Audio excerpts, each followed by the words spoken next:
పొలంలో నువ్వు నీ పశువుని మేపుతావా? దగ్గరుండి ఎంత భద్రంగా ఉంటావో తెలుసా?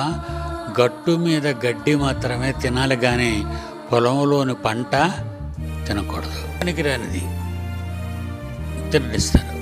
పనికిరాని పంట, పనికిరాని గడ్డి దానికి.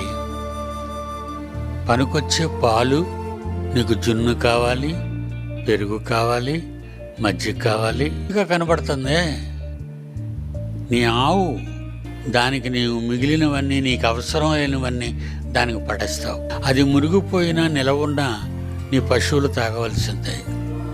నువ్వు మాత్రం నిన్నటి అన్నం ఈవేళ తినలేవు, పాచి పట్టిందంటావు. పశువులను చూసి నువ్వేమి నేర్చుకున్నావు? అలాంటి పశువులు నిన్ను నమ్మలేదు, నిన్ను పశువులు నమ్మవు. ఎవరు నమ్మే? 15వ వచనంలో సర్వజీవులు కన్నులు నీ వైపు చూచుచున్నవి, తగిన కాలమందు నీవు వారికి ఆహారం ఇచ్చుచున్నావు. నీవు నీ గుప్పిలు విప్పి